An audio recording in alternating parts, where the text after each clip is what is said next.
ओम नमः शिवाय। प्रिय भक्तगणों, आज की कथा अब तक की सबसे महत्वपूर्ण फलदायी है, क्योंकि इस कथा को सुनने मात्र से ही अकाल मृत्यु टल जाती है। आपको अकाल मृत्यु छू नहीं सकती। बता दे कि बाबा विश्वनाथ के कथा के साथ ही हम एक ऐसी भोलेनाथ की चमत्कारी कथा सुनाने जा रहे हैं, जिसे सुनकर आपका रोम रोम शिवमय हो जाएगा। प्रिय भक्तों, महादेव के इस अमृत रूपी कथा का श्रवण कीजिए और भोलेनाथ सहित माता पार्वती, भगवान गणेश की कृपा का पात्र बनिए। अपने को पाप मुक्त कीजिए। भगवान शिव के कथा को, उनके गुणगान को और उनकी महिमा को सुनने वाले, कहने वाले और हुंकार भरने वालों पर महादेव अति प्रसन्न होते हैं। जो फल आप तीर्थ यात्रा करके अर्जित करते हैं, वह फल इस कथा को श्रवण करने मात्र से ही प्राप्त हो जाता है। तो चलिए भक्तों, इस पावन कथा के सागर में डुबकी लगाते हुए हम अपने तन मन को पवित्र करते हैं। आप सभी भक्तगणों से निवेदन है कि यदि आपने हमारे चैनल को अभी तक सब्सक्राइब नहीं किया है तो कर लीजिए, और हाँ, सामने बने बेल के बटन को दबाना ना भूलिएगा और कमेंट में प्रेम से जय भोलेनाथ, जय शिव शंभू, ओम नमः शिवाय अवश्य लिखिएगा। तो चलिए आज की कथा प्रारंभ करते हैं। पौराणिक कथाओं के अनुसार भगवान शिव और माता पार्वती विवाह के बाद से कैलाश पर्वत पर रहने लगे थे। एक दिन माता पार्वती ने कहा कि हे प्राणनाथ, सभी देवी देवताओं के अपने घर हैं, उस तरह हमारा घर क्यों नहीं है? रावण ने तो लंका को ले लिया, इसीलिए हमको दूसरी जगह के बारे में सोचना चाहिए। शिव जी को देवोदास की नगरी काशी बहुत पसंद आई। निष्कुंभ नामक शिवगढ़ ने भगवान शिव के लिए शांत जगह के लिए काशी को निमनुष्य कर दिया। ऐसा करने से राजा बहुत दुखी हुआ। राजा ने ब्रह्मा जी की तपस्या की और उनको जानकारी देकर दुख दूर करने की प्रार्थना की। देवोदास ने बोला कि देवता देवलोक में रहते हैं, पृथ्वी तो मनुष्यों के लिए है।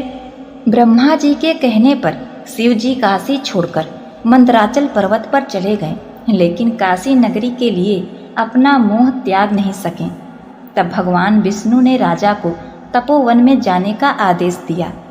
इसके बाद काशी महादेव जी का स्थायी निवास हो गया और यहाँ आकर भगवान शिव विशेश्वर ज्योतिर्लिंग के रूप में स्थापित हो गए। तभी से इन्हें काशी विश्वनाथ कहते हैं। यही है काशी विश्वनाथ की महिमा। दोस्तों, आइए सुनते हैं काशी विश्वनाथ और उनके भक्त की कहानी, जिसे सुनकर हमारा तन मन रोम रोम भक्तिमय हो जाएगा। तो चलिए शुरू करते हैं। शिव सृजन है और शिव विनाश भी, शिव मंदिर है और शमशान भी, शिव आदि हैं और अनंत भी, ओम नमः शिवाय। 18 वेदों और पुराणों में से निकाला गया है यह भगवान का भजन। आपको सिर्फ इतना बताना है, वे कौन से ऋषि थे जिन्होंने पीपल के पत्ते में भगवान शिव के दर्शन किए। पूरी कहानी सुनने के लिए आप हमारे चैनल पर अंत तक बने रहें। भक्तों, याद रखिएगा, यह कथा एक सत्य घटना पर आधारित है। ललिता घाट के पास भगवान विश्वनाथ का दरबार है। एक पंडित जी जिनकी कोई औलाद नहीं थी, सुबह सुबह भोर में सूर्य की किरणें फूटती तो वह गंगा जी के घाट पर पहुंच जाते और गंगा जी में स्नान आदि करके जल भरकर भगवान विश्वनाथ के दरबार में आते। लाइन में लगकर अपनी बारी आने का इंतजार करते और जब उनकी बारी आती और जल चढ़ाते और बस भगवान शिव से इतना ही कहते, हे प्रभु, सालों से मैं तेरे दरबार में आ रहा हूँ, मेरी झोली भर दो भगवान, मेरी झोली भर दो। मैं गरीब निर्धन ब्राह्मण हूँ, मैं झोपड़ी में रहता हूँ, रूखा सूखा खाकर काम चलाता हूँ, लेकिन मेरे घर में औलाद नहीं है। एक औलाद का सुख दे दो भगवान, एक औलाद का सुख दे दो। अब कैसे पंडित जी भगवान से औलाद पाते हैं, सुनिएगा। जिसके हृदय में भगवान की तस्वीर बनती है, बनारस चल, बनारस चल जहाँ बिगड़ी हुई तकदीर बनती है। बनारस चल जहाँ बिगड़ी हुई तकदीर बनती है। बनारस चल जहाँ बिगड़ी हुई तकदीर बनती है। पंडित रहा उपवासी, काशी का रहा वासी, काशी का रहा वासी, तप कर रहा था भारी, तप कर रहा था भारी, तप कर रहा था भारी। मन में थी एक उदासी, सुनी मेरी फुलवारी, बिन लाल के उधारी। भंडार भर दो मेरा, भंडार भर दो मेरा, आके बोले भंडारी। शंका में पड़े शिवजी, शंका में पड़े शिवजी, शंका में पड़ गए शिवजी, शंका में पड़ गए शिवजी। क्यों? जब रोज रोज पंडित जी दरबार में जाकर बोलते, हे प्रभु औलाद नहीं है, हे प्रभु औलाद नहीं है, हे प्रभु औलाद नहीं है, औलाद दे दो। भगवान शंकर शंका में पड़ गए कि मैं इस भक्त को क्या करूं? रुपया पैसा धन दौलत मांगता तो मैं दे भी देता, लेकिन औलाद कहाँ से दूं? इसके भाग्य में तो औलाद का सुख ही नहीं है। मैं क्या करूं? क्योंकि तकदीर लिखने वाले तो ब्रह्मा जी हैं। भक्त जनों, माँ गंगा हर समय यही कहती, प्रभु ये पंडित आपका इतना बड़ा भक्त है, रोज लाइन में सबसे पहले पहुंच जाता है। हे भोलेनाथ इसकी झोली भर दो। मेरा भोला, मेरा भोला बड़ा भोला भाला, कोई भोला सा भोला नहीं है सुशोभित, है सुशोभित गले मुंड माला, कोई फूलों की माला नहीं है। बार बार माँ गौरी के कहने पर पंडित जी की भक्ति देखकर आखिरकार भगवान शंकर को तरस आ गया। एक दिन रात में पंडित जी गहरी नींद में सोए हुए थे, तो पंडित जी ने सपना देखा कि सुबह सुबह जल भरने के लिए वहां गंगा जी के घाट पर जा रहा है, और घाट पर भगवान शंकर ने उन्हें दर्शन दे दिए और पूछ रहे हैं, बोलो पंडित क्या चाहिए? पंडित बोला, प्रभु आपको तो सब पता है, आप अंतर्यामी हैं, आप तो जानते हैं मुझे क्या चाहिए। भगवान शंकर बोले कि पंडित जब तक बच्चा रोता नहीं तब तक माँ उसे दूध पिलाती नहीं है। भगवान के सामने जब तक भक्त मांगता नहीं, झोली नहीं फैलाता, तब तक भगवान देता नहीं। पंडित बोला, प्रभु मुझे औलाद नहीं है, एक औलाद का सुख दे दीजिए। हम और हमारी पंडिताइन जो भी रूखा सूखा मिल जाता है, दान दक्षिणा उनसे काम चला लेते हैं, बस औलाद नहीं है। औलाद के प्यार के लिए तरस रहे हैं हम। भगवान शंकर ने पासा फेंका और पूछा कि अच्छा ये बताओ कि कम उम्र वाला चाहिए या ज़्यादा उम्र वाला? तब पंडित जी सोचने लगे कि यह क्या चक्कर है। वह पंडित बोला, प्रभु ये क्या चक्कर है, कम उम्र और ज़्यादा उम्र? भगवान शंकर बोले कि जिस बच्चे की उम्र कम है वो विद्वान होगा, और जिस बच्चे का उम्र ज़्यादा है वह आगे चलकर चोर और डाकू बनेगा। जल्दी बताओ कम वाला चाहिए या ज़्यादा वाला? अब पंडित रहा हिंदुस्तान का वासी, और हिंदुस्तानियों में पत्नी से पूछे बगैर पति कोई काम नहीं करता। तब पंडित जी ने प्रभु से कहा, प्रभु आप यही खड़े रहिए, मैं घर जाकर अपने पत्नी से पूछकर आता हूँ। दौड़ते हुए पंडिताइन के पास पहुंचा और बोला, पंडिताइन प्रभु ने घाट पर हमें दर्शन दिया है, वे पूछ रहे हैं कि कम उम्र वाला बच्चा चाहिए या ज़्यादा उम्र वाला। पंडिताइन भी यह सुनकर घबरा गईं। पंडिताइन ने पूछा कि कम ज़्यादा का क्या चक्कर है? पंडित जी ने कहा कि पंडिताइन भगवान शिव ने कहा है कि कम उम्र वाला बच्चा विद्वान होगा और ज़्यादा उम्र वाला बच्चा डाकू और चोर होगा। तुम जल्दी से बताओ कि हमें कौन सा बच्चा मांगना चाहिए। पंडिताइन ने कहा कि देखिए हमें कम उम्र वाला बच्चा ही चाहिए, हम कम उम्र से ही काम चला लेंगे। जाके शिव जी से कह दीजिए कि वो हमें कम उम्र वाला बच्चा ही दें। दौड़ा दौड़ा घाट पर पहुंचा, बोला, प्रभु कम वाला दे दो, हम कम से ही काम चला लेंगे, क्योंकि ज़्यादा वाला तो चोर डाकू है। शंका में पड़े शिव जी, शंका में पड़े शिव जी, हंसकर बोले दिगंबर, हो 5 वर्ष की आयु, एक लाल हो तेरे घर, हो 5 वर्ष की आयु, एक लाल हो तेरे घर, एक लाल हो तेरे घर। भगवान शंकर बोले, जा, तेरे घर एक बालक का जन्म होगा, लेकिन जैसे ही वह 5 वर्ष का होगा वह मर जाएगा।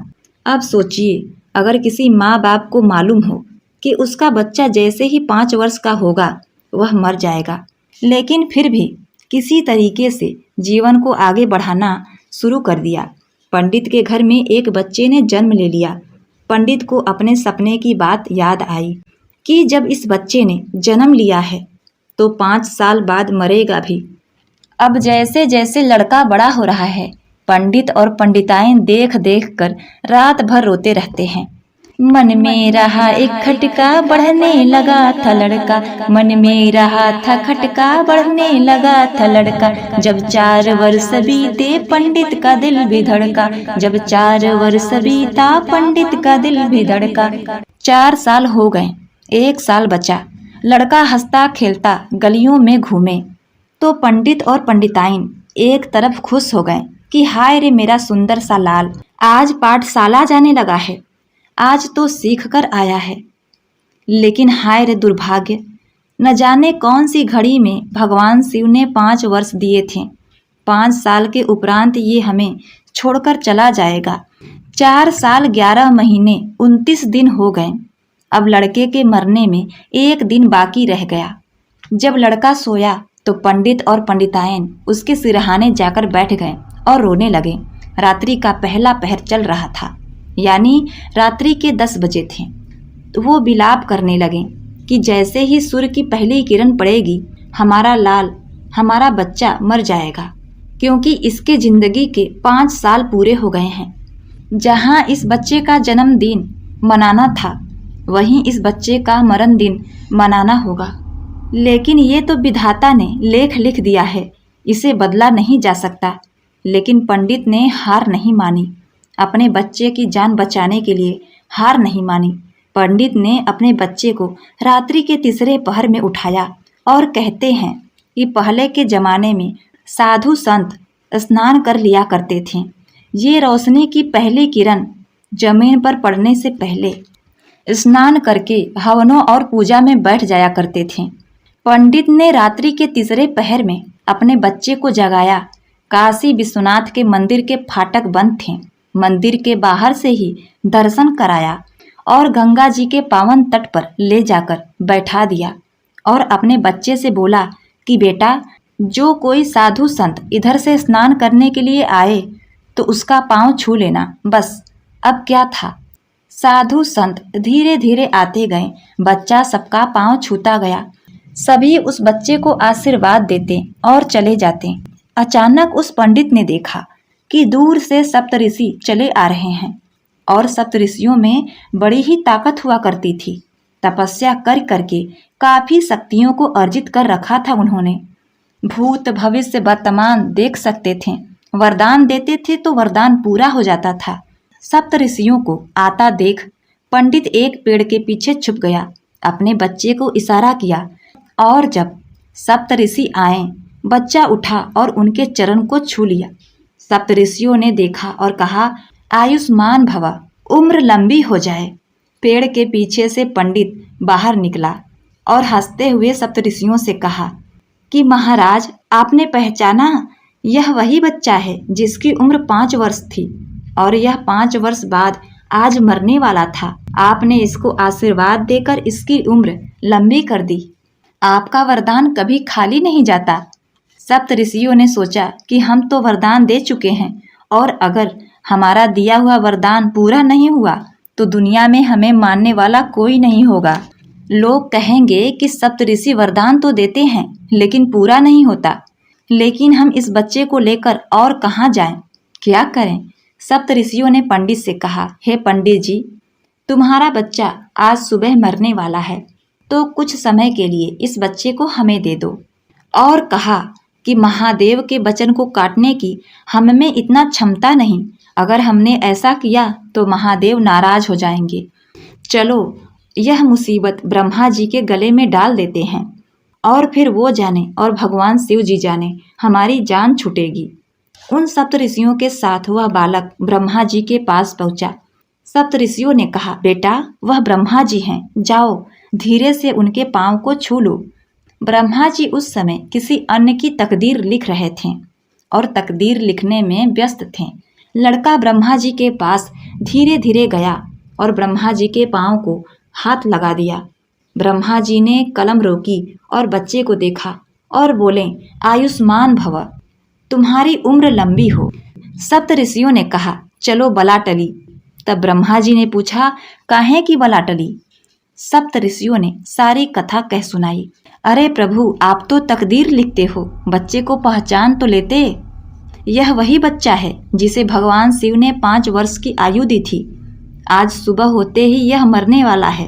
पंडित ने हमें फंसाया और हम आपको, अब ये आपका काम है, हम तो चलते हैं, प्रणाम। यह सुनकर ब्रह्मा जी घबरा गए। ब्रह्मा जी सोचे कि मैं भगवान शिव के वचन को कैसे काट सकता हूँ, यह तो मुझसे नहीं होगा। अब यह सोचने के बाद ब्रह्मा जी ने सोचा कि चलो विष्णु जी के पास जाते हैं, वही कुछ हल बताएंगे। अब ब्रह्मा जी उस बच्चे को लेकर विष्णु जी के पास जाते हैं। जब विष्णु जी के पास जाते हैं उस समय विष्णु जी शयन कर रहे थे, घोर निद्रा में थे। अब जब निद्रा में थे तो ब्रह्मा जी ने कहा, बच्चा जाओ वो देखो भगवान विष्णु हैं, तुम उनके पैर छू लो। अब वह बच्चा धीरे से भगवान विष्णु के पास गया और उनका पैर छू लेता है। अब पैर को स्पर्श करते ही भगवान विष्णु का निद्रा भंग हो जाता है और वो जब देखते हैं तो बच्चे को आओ न देखा ताओ तुरंत कह देते हैं, आयुष्मान भव, तुम्हारी उम्र लंबी हो। विष्णु भी हैं घबराए, अपना कदम बढ़ाएं, ब्रह्मा भी संग में आए, सातों मुनि सिधाएं। ब्रह्मा जी संग में आए, सातों मुनि सिधाएं। दौड़े पीछे पीछे शंकर के पास आए, दौड़े पीछे पीछे शंकर के पास आए। अब भगवान विष्णु ने सोचा, यह तो बहुत गड़बड़ हो गया। मैं तो शयन कर रहा था और निद्रा में मैंने ध्यान नहीं दिया और इस बच्चे को आयुष्मान होने का वरदान दे दिया। अब भगवान शिव के वचन को मेरे अंदर टालने की और काटने की क्षमता नहीं है।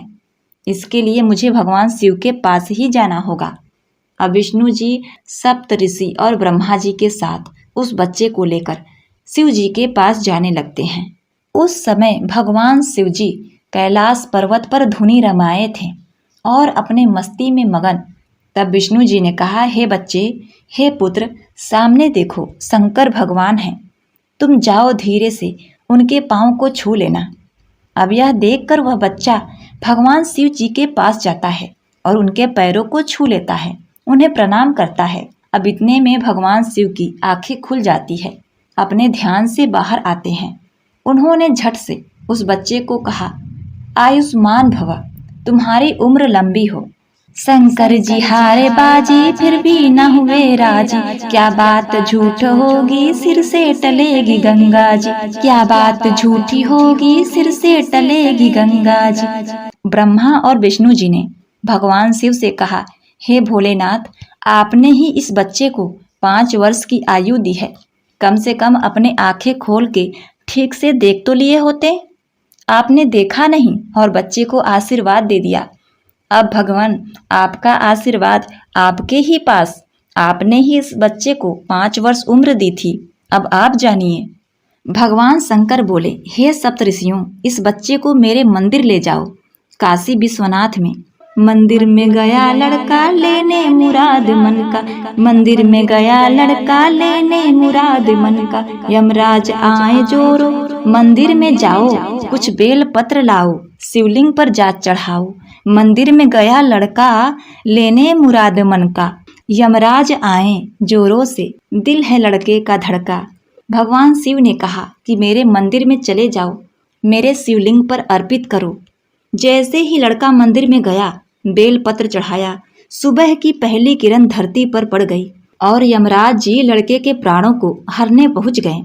काले वर्ण वाले यमराज जी को देखकर छोटा सा बच्चा डर गया और उस बच्चे ने अपने दोनों हाथों से शिवलिंग को अपने अखबार में भर लिया जैसे लोग अपने प्रियजनों को गले लगाते हैं, ठीक उसी प्रकार से यमराज बोले, चलो बेटा, तुम्हारा समय आ गया है, तुम्हारा समय पूरा हुआ। बच्चा बोला, हम तो चलते हैं, लेकिन हमारे साथ भगवान शिव भी जाएंगे। यह बात चल रही थी कि भगवान शंकर वहां प्रकट हो गए। तब यमराज जी बोले, हे प्रभु, आपके आने की क्या जरूरत थी? इसके जीवन के कुछ ही क्षण बाकी है, मैं खुद ही इसके प्राण को हरने के लिए आया हूँ। शिव जी बोले कि हे यमराज, इस पृथ्वी के लेखन के हिसाब से, ब्रह्मा जी के लेखन के हिसाब से शिव का एक दिन करोड़ों वर्षों के बराबर होता है। तो जोड़ो, 5 वर्ष के हिसाब से बच्चे की उम्र कितनी वर्ष हुई? यमराज जी के पास इतना समय कहाँ था कि वे जोड़ना घटाना करते। भैंसा घुमाया और चले गए। प्रिय दोस्तों, प्रयागराज में राजा अकबर का एक किला है जिसके अंदर अक्षय वृक्ष है। उसी अक्षय वृक्ष के पीपल के पत्ते में भगवान शिव ने इस बच्चे को दर्शन दिए और उस बच्चे ने 18 वेद पुराणों में से एक पुराण मार्कंडे पुराण को लिखा और उसका नाम मार्कंडे है। लड़का तो बना ज्ञानी, हुआ नाम मार्कंडे, लड़का तो बना ज्ञानी, हुआ नाम मार्कंडे, विख्यात आत्मज्ञानी। प्रिय दोस्तों, वह बच्चा और कोई नहीं, मार्कंडे थे, जिन्होंने स्वयं मृत्यु को पराजित कर दिया और इन्होंने ही मार्कंडे पुराण की रचना की थी और इनके द्वारा ही महामृत्युंजय मंत्र का उच्चारण किया गया था। इन्होंने ही महामृत्युंजय मंत्र को दिया है। तो दोस्तों, यह कहानी सत्य घटना पर आधारित थी, लेकिन इसको सुनाने का तरीका मेरा थोड़ा सा अलग था। अगर आपको यह कहानी पसंद आई है तो कमेंट में हर हर महादेव अवश्य लिखिएगा। इसी के साथ आप अपनी इच्छा से महादेव के लिए सुपर थैंक्स दे सकते हैं और हमारे YouTube चैनल को ज्वाइन कर सकते हैं। काशी विश्वनाथ की जय।